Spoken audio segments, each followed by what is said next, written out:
Hello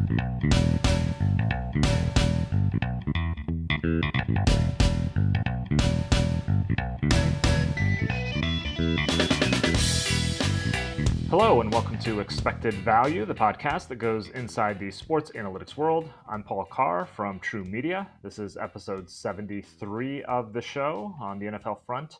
73 could be represented by Hall of Fame offensive linemen John Hanna, Ron Yeri, among others. The year 1973 also marked the first time that the Swimming World Championships were held. This was the year after Mark Spitz won a record 7 gold medals at the Munich Olympics. Spitz retired before Worlds the next year, but the U.S. did still win the most medals at the first World Championships, 2 more than East Germany. I bring all that up because our guest today is from the swimming world. 2024 is an Olympic year. We're about a month from the U.S. Olympic trials in Indianapolis, 2 months from the Olympic Games themselves in Paris. Swimming is one of the biggest sports from an American point of view at the Olympics. So before everything got too crazy for him, we wanted to talk with Dr. Curtis Goss of USA Swimming. Curtis is a performance support specialist for the U.S. national team, which will again be one of the swimming favorites along with Australia in Paris. This is a bit of a personal deep dive as well. My dad swam in college. I grew up swimming competitively, first in summer league and then on a year-round club team in my high school years. Still swim recreationally, so it's long been an important part of my life. But we're not here to talk about that. In this conversation, Curtis will talk about what USA Swimming does, particularly in relation to the Olympics, what his role is as a performance support specialist, what data is available in the competitive swimming world, what kinds of tools are used to track swimming data, the challenges and limitations of swimming data tracking, communicating that data to swimmers and coaches, different strategies that can be affected by data collection. We'll also get into his academic background and path to USA Swimming, where other Olympic sports are data-wise, and the top storylines that he is looking forward to at the Olympic trials. Then our new producer, Brian Duffley, will join me to react and wrap things up. Without further ado, here's the Expected Value conversation with USA Swimming's Curtis Goss.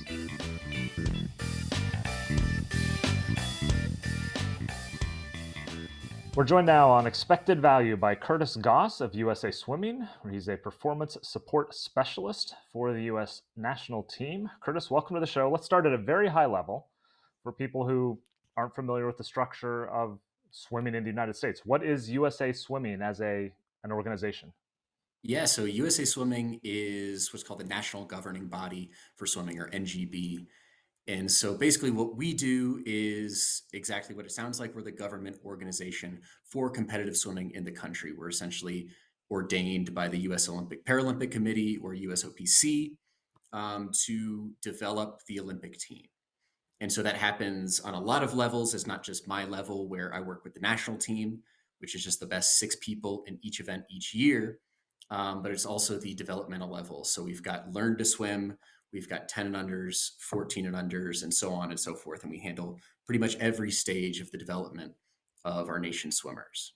So we're recording this a few weeks before Olympic trials. And trials in the Olympics are obviously where USA Swimming is the most visible to the casual sports fan, casual eye in the US. So what is the org doing on the whole? We'll get into your role specifically, but on the whole, what are you doing in the next couple months to prep and execute during the Olympics?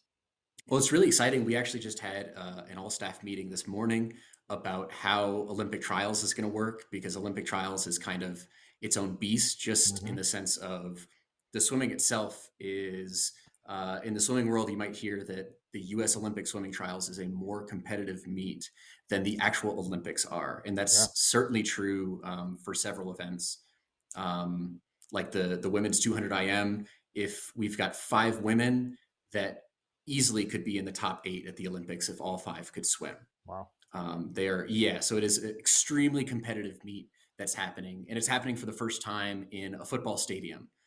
So we actually, I think, might have the most people that ever attend a swim meet, I think is the set goal Cool. for this meet. And so we're essentially taking up running goal or sideline to sideline at Lucas Oil Stadium for about half the stadium. So it's going to be the biggest venue that we've ever held Olympic trials in, and there's so much going on in the event surrounding the event. So it's almost like going to be an all-star game sort of atmosphere that we have going for this. And there's all sorts of everything that you can imagine. There's musical events going on. all sorts of other swimming adjacent events.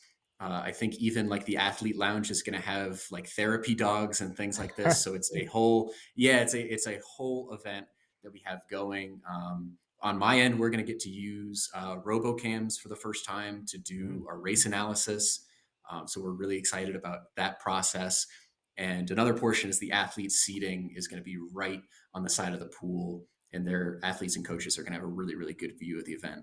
And it's just going to be a big place to hold a swim meet. We're usually yeah, used to much smaller venues, and in Indianapolis. So as an Indiana University grad, it's exciting yeah, to even though it's not my home state, it's excited to get back to the state of Indiana and see some fast swimming.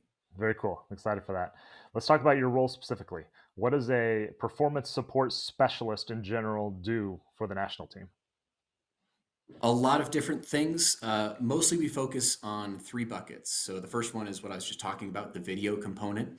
So we take video of each person's race on the national team at meets that we go to.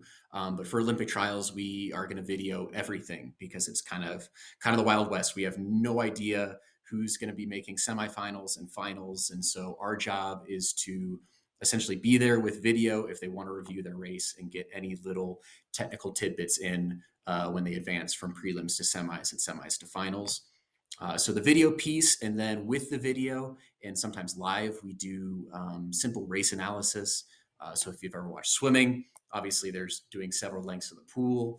So we get the split times for those, and we take their stroke tempo and count their strokes and send that to them in just a generalized report with, if they have other races in our database, it'll have comparison to past races and things like that, comparison to the world American record. And so we do that. And then really the other, I would say probably 70% of my job is just the classic other duties as assigned. Sure. Really that's a lot of different buckets. Is okay, how do we improve our process on the race analysis side and the video side and become more efficient or get data to more people, or more granular data to more people. But also it's as simple as like, we need somebody to, we're loading a bus to Singapore and we need somebody to move bags, Yep. and that's what you're going to do. Is even like last night, there's a group of swimmers at the training center here, and somebody needed an exam proctored to finish their sophomore year of college. So I was here 8 to 10 p.m. last night proctoring an exam, and reprising my role from graduate school Yeah. to do that for her. And so there's lots of different things that we just kind of, whatever is going to make the lives of our athletes easier and make sure that all they have to do when they show up to the pool is just focus on going from one side of the pool to the other, and that's Yeah. all that they should need to have to do. What kind of data is out there? What are you using? Obviously, there's times, but including whether it's breaking down that or beyond that, what's out there for you? Primarily times. You can get more granular with like split times and things like that. But really, we're kind of in our infancy in terms of race metrics and what we're actually looking at from a data perspective. Just because it's really difficult to get swimming data, Hmm. just because whereas you can do pose estimation and all sorts of things on the ground, it's really hard to do that with the variable of water. Is pretty much as soon as you lose somebody's head Right. from them splashing around, it becomes really hard to track people. So really, most of our process right now is manual. Okay. It's me, several other people using a manual program to track tempo and track strokes. And really, what we're looking for there is not necessarily trying to bin people into, this is a good tempo, this is a bad tempo, because like we've got I guess you'd call it maybe like a democracy of bodies in the sport, right? It's like we've got to be helping people that are 6'9". We've got to be helping people that are 5'7", go through their races. And so we can't just try to fit everybody into one box. And if I say, well, here's, Michael Phelps's statistics and everybody should swim like Michael, it's like, well, easier said than done. Good Right. luck doing that. Yeah. And so just try to build people's stories with the tempo, and it's in playing that game with them of, well, what did you think you were doing, what was the plan, well, here's what you actually did, And here's where you started to slow down. We could get even more granular and say this is the time it took to get to different segments in the pool and things like that, and say, okay, well, you sped up your tempo in the second part of this length when really you should have kind of held on and maybe established something early, and kind of play that game with them and see where they're at. But really, it's we're at the point, and I don't think we'll ever get away with from this, and I don't think we ever should, is that it takes a lot of communication with the Yeah. athlete, with the coach, because so much of it is paired to what was the intention, and then we've got the data that says, okay, what was the actual outcome? And What because are really tempo, I was going to say tempo and stroke count really don't tell the entire story. And so really you have to piece things together with their history, with what the intention was, with what they've been doing in training to kind of bring that to life for the swimmer. things like whether it's as simple as a watch or something in a cap or things like that? How much are these things used? Have you experimented with them? And where are things like that, the gadget world, I guess I would just say, from especially at the high levels of swimming? Where's that? Yeah, so as of January 1st, 2023, the international governing body for swimming called World Aquatics uh, legalized wearable technology in swimming and did it kind of in such a way that you really can't, they outlawed feedback devices. So pretty much anything wrist worn is going to be out of the picture. So This is during races, I presume, this is during competitive racing races. scenarios, yes. Yeah. And so there are some head-worn sensors, and we've had discussions about utilizing those. I think with the head-worn sensors, a lot of athletes are kind of averse to having something on their head, even if it's not really inhibiting them. So really finding different places on the body or making the devices smaller is always going to be the kind of pressure on these devices. So we aren't using any devices just yet. We're still kind of looking into that and seeing where we want to go. But it's really exciting in the sense of there's a great researcher. His name's Dr. Ken Ono, who's working at the University of Virginia, who's worked with a lot of different swimmers in our country.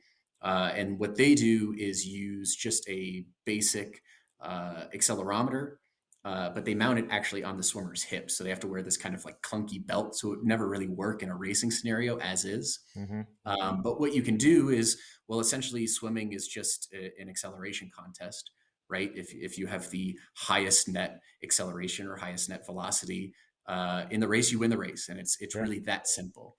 And so we can get a little bit more granular with developing graphical profiles on people and overlaying and saying, okay, well, this person with really good, underwater dolphin kicks gets this much more acceleration, or they have this pattern on their stroke, or you're losing acceleration here.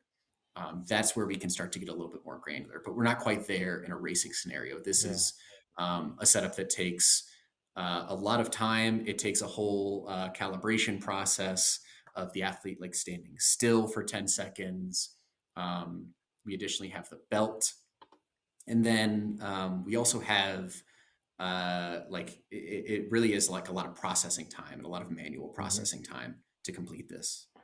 So none of this tech, or as you tell me, how is this tech being used at all in practice at all? Like, do you use any of this wearables there? And I'm curious, how does it translate to the meets? Because obviously, it meets your whatever you're sprinting harder. It's a different kind of scenario. Your purposes are different in a set during practice versus a meet. How do you use it all during a practice, and how does that translate to a different competitive environment? Yeah, that's a great question. So I'll start by saying we don't really do too much of practice data right now, we being USA Swimming, Yeah. just because of the nature of our program is it's almost like our always season is the off season for most professional sports, right? Is like in Mm-hmm. professional sports, like baseball is like people are off working with their personal trainers, their hitting coaches, their own sort of like personal entourage of folks.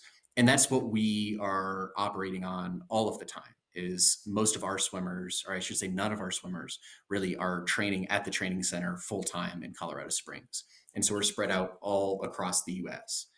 And so it's one of those challenges that this is, especially on the data side, that we're looking to solve, just to have extra touch points in how we interact. Because it's like I cannot possibly visit. I think we visited 75% of national team athletes in the past year. Hmm. But that's really 1 to 2 touch points that we get with them outside of meets. Gotcha. And so wearables are going to be really important, and anything technological, whether that's like a computer vision, some tracking that somebody can set up to look at their practices, that's going to be super important as we go forward if we try to bring people in, even though we're decentralized. Gotcha. So that's one component. But yeah, a lot of people are using wearable technology in practices. And this is a really, really good use case, especially because a lot of times coaches are not coaching a very small group of people. Hmm. They're responsible for pretty large groups of people. A lot of the best swimmers in our country are coached by college coaches. So they've got not only the responsibility of maybe a small group of pro swimmers, but they've also got 50, 60, sometimes 70 college swimmers that they're also responsible for at the same time. And to be able to critically look at everybody's practices just with your own eyes is going to be next to impossible. And so this is one place that people have been really successful with wearables, is to kind of like, okay, you've got that on, and now I've got the story of your practice that I can look at whenever I want. I've got the story of your practice week over time, and we can start to track a lot of these things. So that's one component. And then the other component is a lot of people focused on heart rate Yeah. as a measurable variable for swimming. And so that's one great thing about the head worn, or I should say, devices, is that they can sit right on your goggle strap, which sits right in your temple. And so a lot of them can pick up heart rate pretty well from your Ah, temple. okay. And so a lot of coaches are using that with either a TV right by the deck that has everybody's heart rate laid out. Because then you sort of get away from a couple different problems. One is I love the idea of, right, is we now have this objective arbiter of what is going on. And it's a good touch point for a conversation, because now it's not coaches' word against the athletes, athletes' word against the coaches, right? It's like when I was swimming, I took my heart rate with my 2 fingers on my neck, Right. and I told the coach the number that he wanted to hear at the time, right? And it was right, and you can sort of lie and Yeah. play that game, and then so you figure out the right answer very quickly. So what this has done is kind of reveal a whole new world to the coaches of, okay, now I've got this, wow, people are swimming the same speed with different heart rates, and everybody can kind of have their own heart rate profile that you can look at over time. Nice. Because if I'm an athlete and I come into practice and I'm doing a similar set to what I did 2 weeks ago, 3 weeks ago, and I'm swimming faster and my heart rate's the same, okay, that's a good sign. That's an improvement. If my heart rate's higher and I'm not swimming any faster, okay, maybe there's something going on here that I need to address. And so Nice. it's a really, really good objective arbiter of what's going on, and an objective touch point, so that the athlete and the coach can kind of look at that, get on the same page together, and kind of take the sort of blame or anything like that. And not that that happens a lot, but I was just one of those swimmers where you figure out the right answer pretty quickly, and you're like, yeah, yeah, that's my heart rate, coach. Yep. Okay, and then you move on. What other physiologically, what other data is out there generally tracked? Heart rate, I don't know if it's lung capacity, something. What else are people generally using in the swimming world? Heart rate is going to be the main one, just because that's what a lot of training paradigms are kind of based off of, is heart rate zones. They can be a little bit tricky because it's one of those measures that there's the average heart rates, but nobody is ever going to be average. They're all on a range. And if you average your group, it will be the average heart rate response, but Right. really nobody ever hits the average heart rate response. So that's one big thing that's happening in physiology. The other one is sort of using qualitative information to get at physiological information. Hmm. Is there really aren't too many, where, like, I haven't seen a wearable necessarily that is outperforming just a simple check-in questionnaire, right? Is in physiology the criterion measure for any sort of like overtraining or overreaching measure is a mood state questionnaire. And so you can actually, if you do like a research mood state questionnaire, it's like 50 questions and you have to define all the words, and it's kind of cumbersome. A lot of researchers, or practitioners, I should say, in sports science have had success with even just nailing that down to a set of 5 questions. Is something that we've tried to do, is just say, okay, how did you sleep last night? Are you fatigued? Like, how do you feel fatigue wise today? How do you feel soreness wise today? What is your mood? And then you have, again, a jumping off point of like, okay, now I've got the athlete saying that rather than me having to, it's like if I'm a coach, I don't want to see my athletes' Saturday night sleep data. I don't. Um, and so it gives them just kind of their own space to advocate for themselves Yeah. or not, right? And that can be a touch point as well of just, okay, I've got this sheet of, now it can facilitate a human conversation with my athlete, so I don't need to necessarily try to do any body language reading or anything like that, is I can just get right to the point and figure out what's going on and what they need. So that's been a big one too, is people have had a lot of success with just very, very simple questionnaires each day, and you can track these things pretty sensitively over time. And if somebody says, like, stress is another one, it's like I've had some good conversations come from people saying, I'm stressed. It's like, well, why are you stressed? There could be, job obligations going on, school obligations. Sometimes people come to, when they are training at the training center, people can get a little bit stir crazy, Hmm. just because it's so concentrated of an environment and things like that. But it's just an awesome touch point to get at what is physiologically happening, but I don't need to take any blood, any biomarkers, deal with any health information, anything like that. Just really simple check-ins to facilitate human conversations. So you've mentioned stroke tempo, stroke efficiency type of thing. It's an example. Yep, kind of a start to finish example of how that is, like how you track it, what you do with it, what a swimmer may or may not want to adjust, or a coach when you hear that data. Absolutely. So we have a program that was built in, I believe it was 2009, where essentially your arrow keys on your keyboard turn into sort of like an interactive pad. Okay. Is so when you watch the Olympics, is I'm going to be up in the stands pressing my left arrow key every time somebody takes a stroke. Okay. Is that's how it goes, and it's a pretty nifty program. Is then you hit the right arrow key to go to the next length.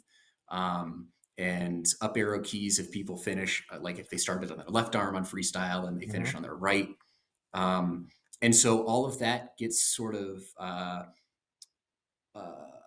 automatically put together for us in a report. I hand enter the split times. Right. And then the one new thing, if you could call it that, that we've been doing is just, I joke that I know enough coding to get me in trouble Yep. with R just from my academic background. Yep. And so I built a little thing in R that ingests that data, um, and puts it into, because right now the data are stored in XML files. Each meet is an XML file Yeah. and just really clunky data to work with. Um, and so it puts it into an actual data frame and then uses our markdown to generate a report. And then I was excited to collaborate with our IT department. Is I've also got an email list, so it just generates a report that has the person's best races if we have those in our system, similar races, so that's races basically in the same month, because our calendar year is pretty much the same year over year, Hmm. and then indexes them to the world and American record just for their Okay. posterity, and that gets sent off to them and their coach. And then from there, it's really just conversations through the video and Right. trying to diagnose whatever we can at different points of the season. So we might be a little bit more adventurous with advice and things like that early in the season, so like November to January, to try to get feedback and see if they can incorporate that into their training. Right now, it's sort of like thumbs up, things look great. If there's something simple that we're going to tweak, we can maybe do that. But really, right now, it's sort of your mechanics are your mechanics, and how you Right. swim is how you swim. If it's not absolutely egregious, we're not going to touch it, because this is so locked in. Most of them have been doing this since they were 8, 9, 10 years old, Yeah. and this is so ingrained. Is there so in say the NBA, we've seen the game change over the past decade-ish to layups and threes, more or less. NFL, the passing game has changed more, and a lot of this is data driven. Is there anything in swimming that data or information in general has changed over the last, I don't know, 5 years, 10 years, anything like that? Definitely. Two main things that come to mind is, one is training paradigms, is Hmm. that people are doing a lot less than they used to. And it's just kind of a matter of, I think people are obligations are exploding. You only have so much time to swim.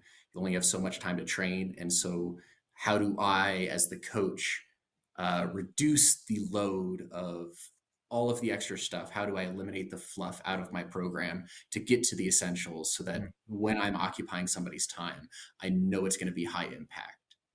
So that's been a big one that's kind of reshaped training.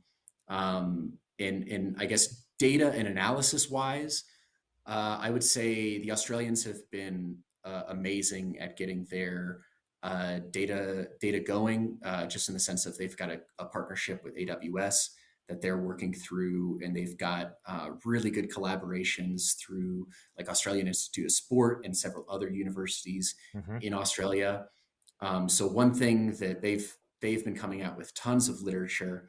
One thing that we've noticed that they were doing at international meets was, and it's the same sort of thing with the Brits, is they're kind of, I'll call it like skating through the first half to three quarters of their races Hmm. and playing the game of, because right, we're a time-based sport, and at some point, you have to go a certain time in the first half if you want to go a certain time in the second half. you Right. are you are limited as the race goes on. And so it's like, okay, well, if I want to go like 47 in the 100 freestyle as a man, well, I have to be out under 23. Okay. So how do I go a time under 23 in the easiest possible way Hmm. so that I'm building into that wall and I can come off that wall? And now all the problem is me getting through the second half of my race. I think a lot of times, especially with, I think this is tough with short course, right? Is short course swimming. So for those that aren't familiar, in the U.S., we swim short course yards for high school and college meets. So that would be 25-yard pools. Olympic competitions, international competitions are 50 meters. So a very different scale of problem, and it's. I say this as somebody that as a shorter guy than most of my competitors, so I survived on the walls. The short course was my game. Kicking underwater was my game. Yeah. And so I had a hard time with the long course because I didn't have the wall to save me. And so I think we're sort of getting into, okay, how do we adapt ourselves to solve that problem of, okay, I need to go this time in the first half. How do I do that in the easiest possible way so that I can really put the pedal down in the second half? And the Australians have done a really good job of that. And they Mm. swim consistently across the board. They've published this research. It's like 3 or 4 year old research. So they're doing a really good job of collecting information at a really high level, communicating that information to the athletes. They've got a great structure for their kind of local state swimming operations. And so they've done a really good job of using data to make decisions and try to find, okay, what is the easiest possible way for us to kind of do this so that when somebody does put the pedal down, it really jumps them to that next level Yeah. in whatever portion of their race that it is. All right. All right. So I have a few questions that they may be silly. I don't know. But as someone who grew up like age group swimming, some of this is from things I think about when I'm still swimming for whatever because I can't turn off my analyst brain. Um, I'll start with the short course, long course thing. Is there anything different, kind of from your performance perspective, that you're doing when either analyzing or strategizing about short course versus long course races? A little bit. We really don't deal too much in short course, except we have. So this is, I guess, the third course setup is short course meters. So instead of 25 yards, Right. 25 meters. We do have a short course meters meet that we attend. There's a World Championships. I think it's like every other December Hmm. that we're going to be going to. It's in Budapest this year. Um, and so really we're just trying to make sure that people are sort of like keeping, we'll call it like keeping long course in the back of their mind while they're swimming short course and competing collegiately, Hmm. and trying to make sure that they don't solve long course problems, sort of what I was talking about, solving long course problems with short course solutions. Right. Right, is we don't want that, because it's very different when you're talking about somebody might take 3 stroke cycles or 6 like freestyle strokes in a short course yards pool and be at the other end, whereas it takes 19, 20 cycles to do that. in long course. It's a completely different game. So yes, making sure that people have distinct strategies and, if needed, distinct biomechanics. Mm. This is another thing about swimming is that, like, when you think about biking, right, there's only so many degrees of freedom in terms of your ability to put pressure on pedals and turn a crank, Right. right? Is most people's mechanics, if the bike seat is set at the right height, if everything is working properly, is the efficiency differences between people really aren't that different. Running, it increases a little bit because there's more degrees of freedom interacting with the ground. Swimming, that just explodes because the water is just so unforgiving, Hmm. and it resists you. You get to the exponential portion of the curve very, very quickly in terms of how the water is resisting you. And so if you want to go faster, it is an exponentially more difficult problem to do that anytime you want to go faster.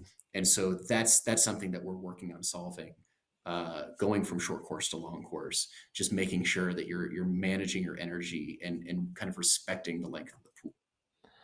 Is there, what if any data is there to suggest optimal breathing patterns? I mean, obviously, we're mostly talking freestyle here. Is there anything out there, whether it's a study, whether it's coaching methods, to suggest this is kind of what it should look like for a certain race?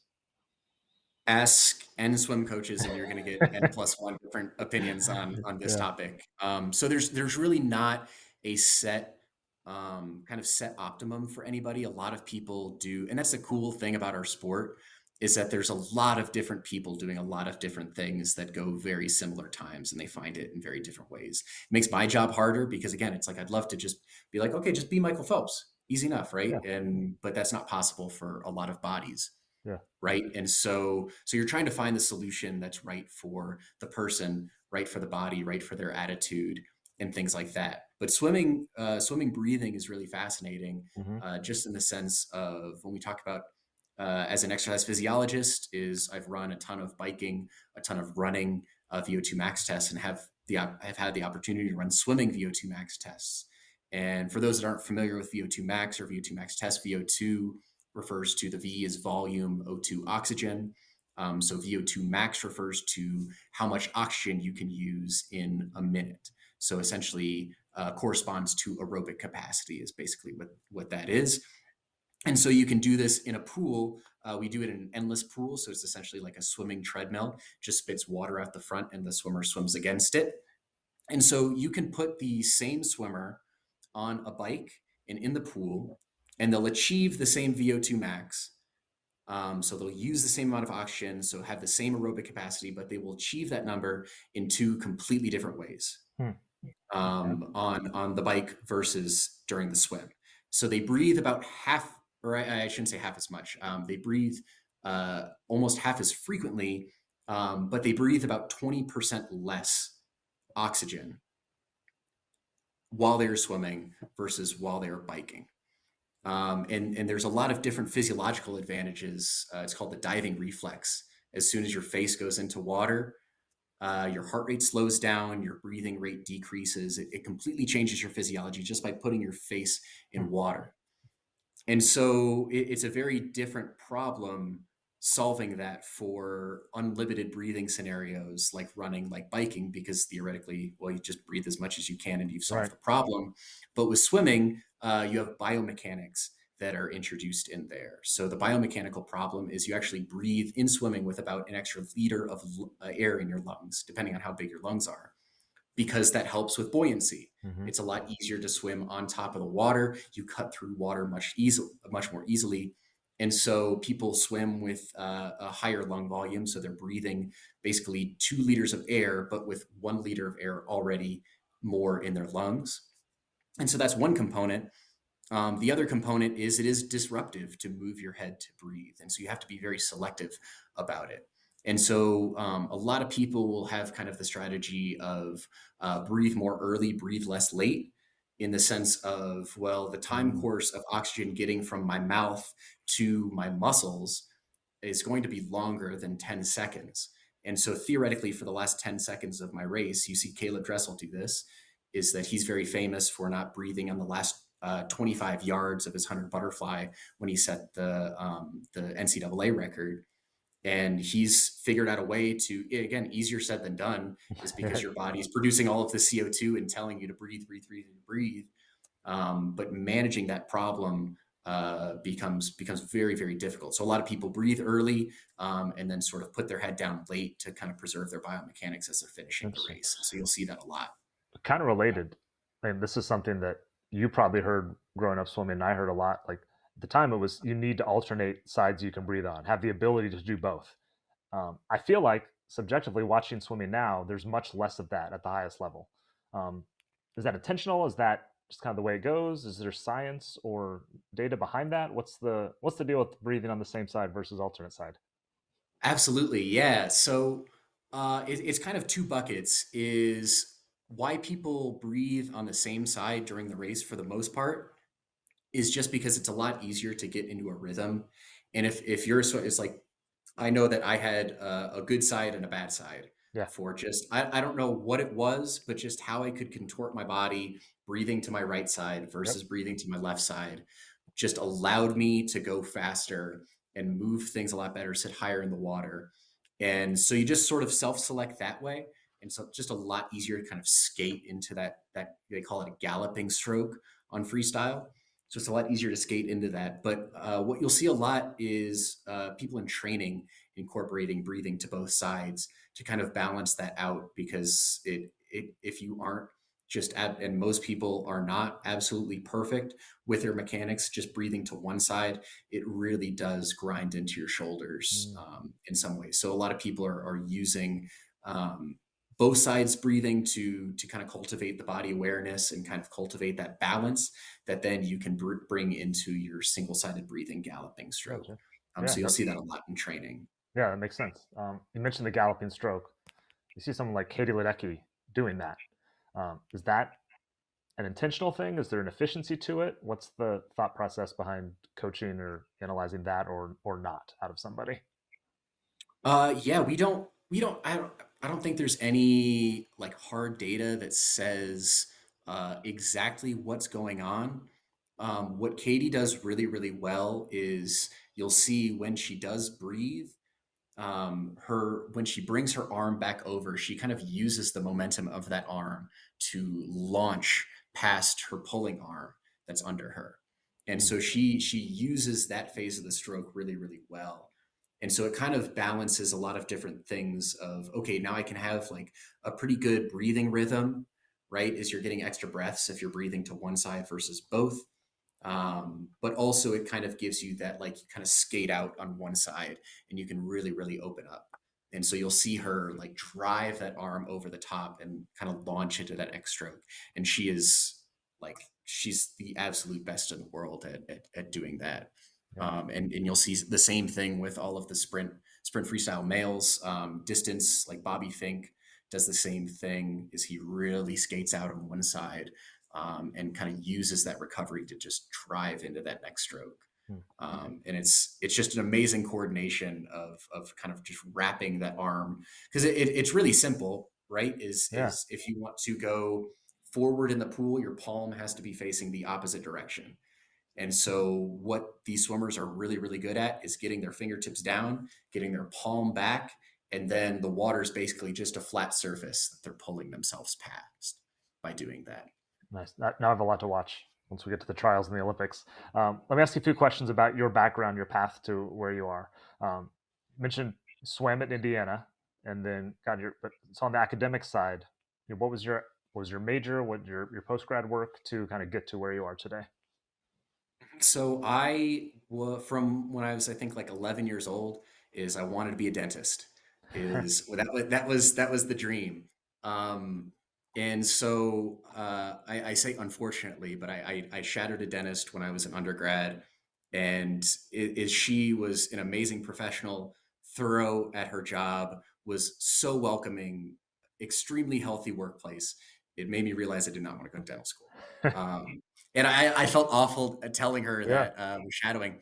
And so what I did to kind of accommodate that path was, by chance, I was turned on to the human biology major as an undergrad at Indiana, just because that incorporated anatomy and physiology.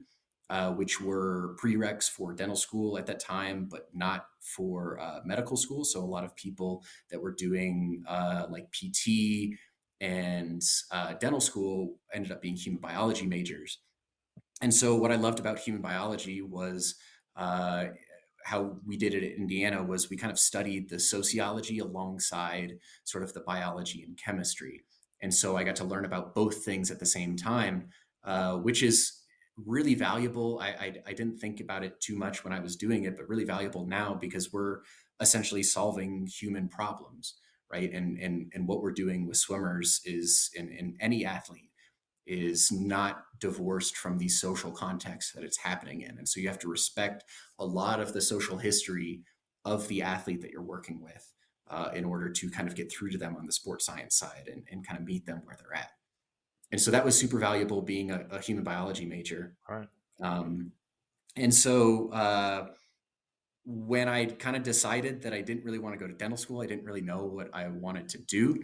And so one of my friends had, his name's Eric Ress. He was doing his fifth year, and he ended up doing a master's in what became the same master's program that I was in, the exercise physiology program at Indiana. And so at Indiana, I was me and my graduate school colleague were kind of the last two people to go through this center. It was the only dedicated swimming science center in the country, called the Councilman Center for the Science of Swimming, named after Doc Councilman, who's a famous swim coach at Indiana, who's kind of the pioneer of science and swimming and kind of combining the two and using that to guide your curiosity and your coaching. And so that was super valuable working with Joel Stager there and all of the other grad students that were there. Just a super rich environment to study swimming in from a very different perspective, because you aren't kind of wrapped into the daily grind of trying to get people to go back and forth better. Is you can sort of sit and say, well, do we need to radically rethink about what we're doing here with training swimmers and what is kind of the ground rules that we're operating by and what are the fundamental principles governing this. Yeah. And so that was the master's aspect. And then Dr. Stager retired. And so when I decided to do a PhD, I ended up working with my PhD advisor, Robert Chapman. He's currently the sports medicine and science director for USA Track and Field. And so I kind of did a little foray into running for my dissertation. And so that was kind of fun getting to look at a similar sport, very different, especially social context, but also just a very different physiological context as well. From that academic background, straight to USA Swimming, or what was the path to get kind of from school to where you are now? I got super lucky that a job opened up right when I could kind of jump from school. I was actually halfway through a swimming based dissertation project when I applied for this job. I ended up getting the job. And because that was human subjects research, I really couldn't finish it. So I actually scrapped half a dissertation and started all the way back over with a new project and ended up doing that a data-based running project for my dissertation. So that was in 2022. So I ended up finishing up like the last year and a half of school remotely. The other, I'll call them Olympic sports and NGBs, as far as kind of data analyst jobs, are they similar spot to USA Swimming? I know obviously there's different budgets and things like that, but you mentioned track and field, others. Are they kind of in a similar area from that standpoint?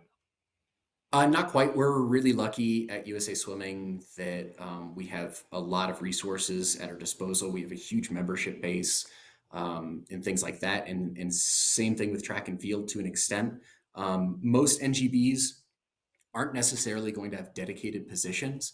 But if somebody is looking to get into Olympic sport, Elliot Schwartz at the USOPC. So the USOPC handles a lot of the data science for a lot of other NGBs and helps them. They do amazing work Hmm. with like figure skating, medal projections, and they also have awesome programs with data sharing agreements and things like that. So even if you are a student that's interested in sports data, and you're having a hard time getting in with MLB or NFL team and things like that, We are always looking for, if you are interested in like handball or something like that, is like we are always looking for help on that end, and they are there. And Elliot is an awesome person with connecting people and providing them resources. So that's where a lot of the jobs are. So that Yeah. USOPC job board is really important. Yeah, just trying to figure out the math of optimal, yeah, skating scores, gymnastics scores. Like that's almost a thing in and of itself that you don't have to worry about. Thank goodness. Okay, Yeah, so it makes me. Well, I was gonna say it makes me feel really lucky because our sport is really independent, right? It's yep, like there's not anybody that's disrupting you theoretically while you're swimming in your own lane, and it's very objective, right? As if you hit the wall first, you win the race, and it's that simple. There's no yep, judges, there's no any of that. yeah. Clock doesn't lie, as my coach used to yell at me. Yeah, Um, just kind of a fun thing to wrap this portion up. Trials and Olympics coming up. What's a favorite storyline or two that you're going to keep an eye on that you're, again, average sports fan who's parachuting in for these couple of big meets should keep an eye on? I think on our women's side is I would say expect somewhere between one and I'll say on the high end 5 world records at Olympic trials. Oh wow! Is I think 5 are possible for the swimmers. Is so We are talking about Kate Douglas.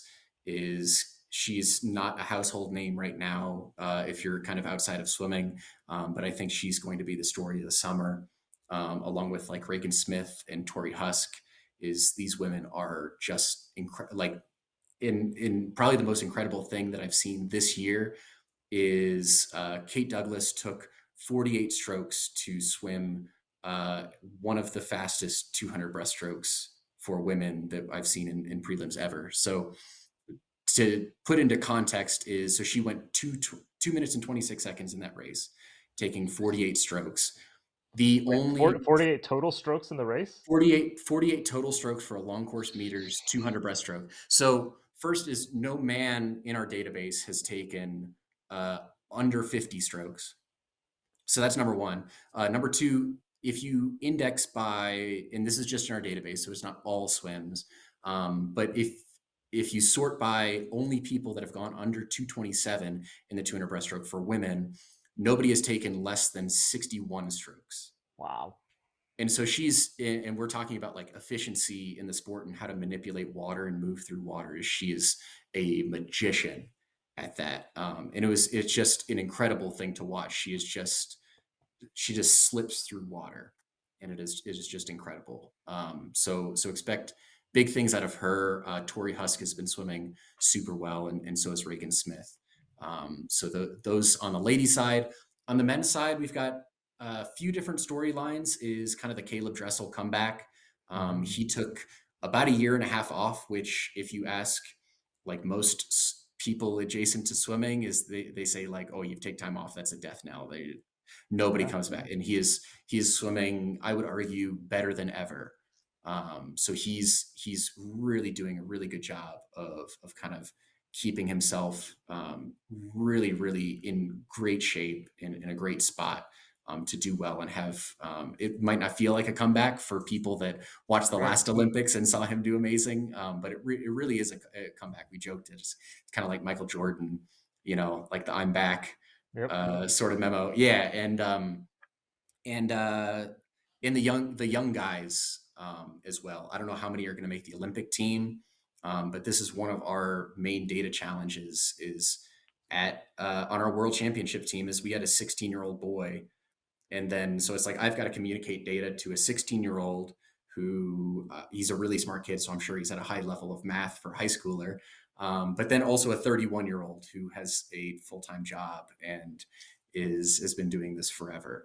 And so these young men, Thomas Heilman is the kid that made the World Championships team last year. Maximus Williamson is another one from my hometown that's doing really well. And so hopefully some of these young guys make the team because those man they're really really good at swimming. They're Reminded really me good. of one It's other mind thing. blowing. How open are swimmers to, I'll just say, data in general? Because you hear, I mean, any sport, you hear some are very open, some are not. I'm curious, just in general, how are swimmers responding to the possibility of having all this additional information? They always want more. They want more, they want faster, because really it, the game, we call it the game of hundreds, right? Right. Is we're dealing with, if I get 0.5% better, that is a salient improvement for me. And so they're looking for any small edge that they can possibly get. And if they feel like they're slipping in any facet of their race, they are dialed into all of this. So they always want the Mm. most. All right. I think in terms of reception, it is always going to be that same challenge that I was just talking about, of making sure that you're establishing the ground rules, communicating what's going on. And that's been the great thing about, we're kind of behind professional sports. And so I have the luxury of kind of sitting and watching like baseball and basketball and football to see, okay, what mistakes are they making along the way?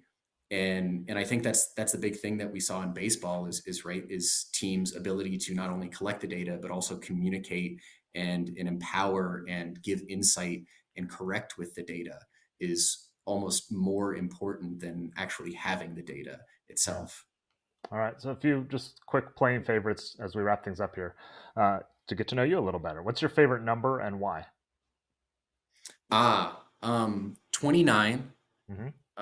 for kind of two reasons. A little bit funny of, this was back when, this is going to age me, is AOL Instant Messenger was a thing, and Uh-huh. we were coming up with screen names. Is my Yeah. brother had 29 in his, and I was like, oh, why'd you pick 29? He's like, oh, if you add up my birth month and my birthday, it makes 29. I was like, oh, I wonder what that is for me, and it was 29, and he got really upset about that. Ah.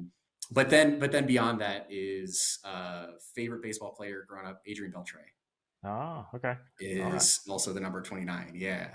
So I think that answers the next question. I was going to ask favorite athlete as a kid. Beltray? Anyone else Yes, yeah. Adrian specifically? Beltre, absolutely is just kind of the combination of joy and intensity Yeah. is something that, I hope to bring to my work, and I love when I see that out of athletes.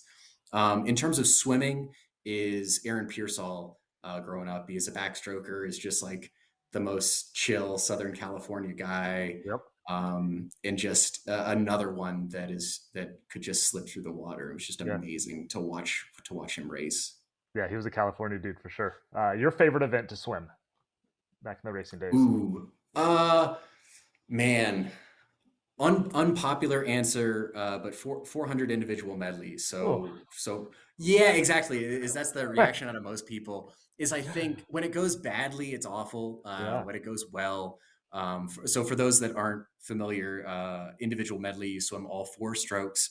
The 400 is the longest version of this, so it's sort of like the, decathlon of swimming, if you will. You have to have pretty much every tool in your toolbox, at least average or even better, to be able to swim this. And so when you put together a good one of those, it's like you feel really good about yourself. But probably, yeah, I had to stay away from that one as I got older. But short Yeah. course 200 backstroke was my event, I gotcha. when I was in college.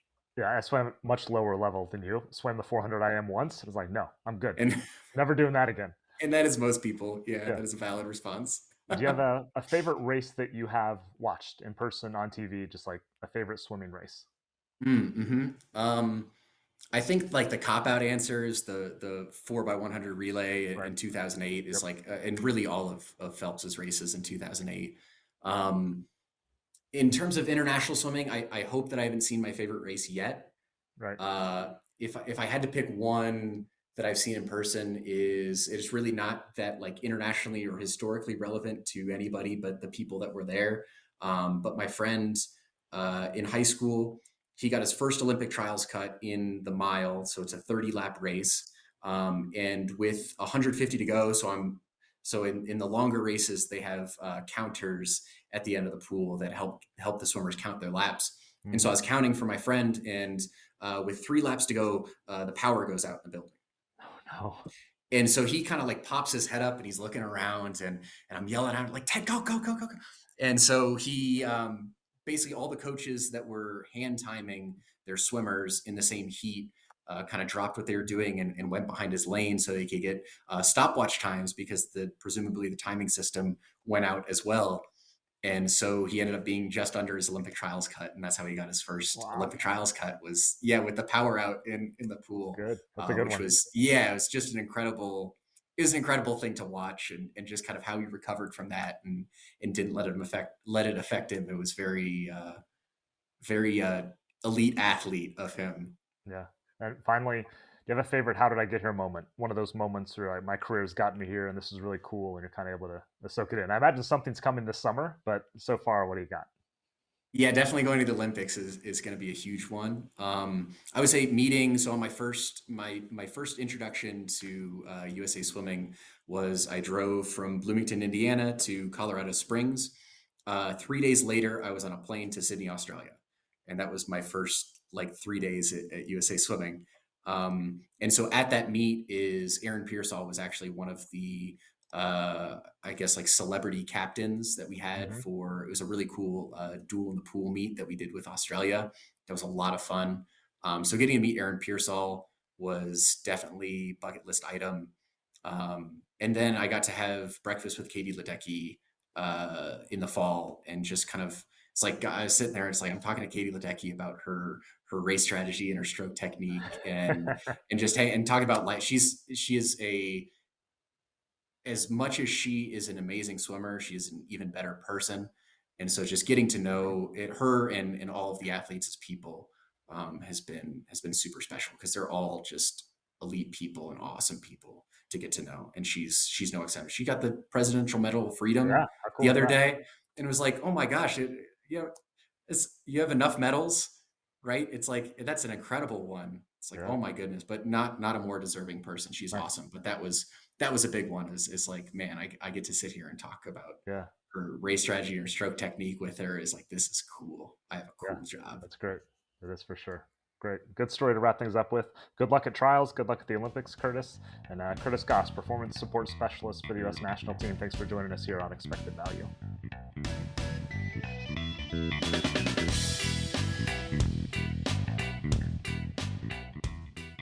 Back in the True Media studios, I'm Paul Carr. Thanks again to USA Swimming's Curtis Goss for joining us on the show. You can follow him on Twitter at Curtis Goss, Goss 13. And USA Swimming's site and Twitter account will help keep you updated on everything going on at trials and Olympics over the next couple months. I'm joined now by our new producer, Brian Duffley. Brian, welcome. Thank you in advance for all your work on the show. Before we talk about what Curtis said, let's give the listeners a quick summary of where you're coming from, what you did before joining True Media this year. Yeah, so this is my first year at True Media. I previously spent the 2023 season with the Detroit Tigers. I was with their AA affiliate in Erie, Pennsylvania. And in 2022, I was with the Chicago White Sox, similarly doing video, advanced scouting kind of role. And that was with their single A affiliate in Kannapolis, North Carolina. So kind of like the unofficial third year in sports, I would say. I guess Mm-hmm. if you count Sports Info Solutions before that, fourth. But yeah, recently out of school, worked for the team there at Augustana College, and happy to be part of the True Media team. Yeah, let's not bury the lead here. This is now an all CCIW pod with you, an Augustana alum, me, a Wheaton College and Illinois alum. So CCIW very slowly taking over the world, right?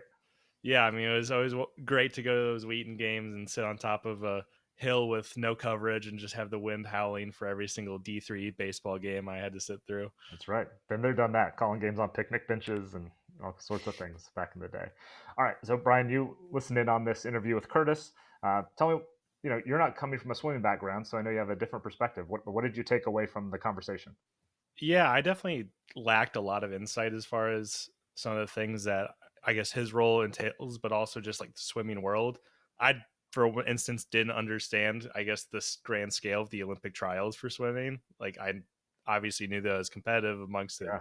people who are going for the Olympic nod, but at the same time, like, that it could arguably be a bigger deal than the actual Hmm. Olympics themselves. Yeah. And then along with just working within baseball and all the different tech that we've used, it was interesting to hear about kind of the, I guess, ups and downs of the tech advances that they're dealing with in the swimming world, and how finding wearable devices that are actually, within the rules of Olympic trials and things like that are tough to find, but at the same time, also just kind of how it's in the infancy of everything as far as what is, I guess, working, or what's even worth collecting at this point, Yeah. and how so much of it's still manual in a lot of ways. Yeah, I was struck also by, I'll just call it the data limitations in general.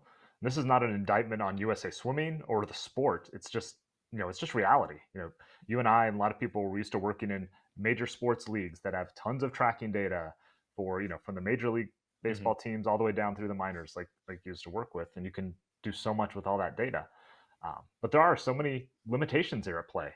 There's money is, kind of number one, Yeah. because there's competition in the sense that USA Swimming is mostly doing its own thing. There's no overarching, World Aquatics as an organization is not pushing these things across all the different national governing bodies in the same way that, MLB or the NFL are doing these things for all these teams.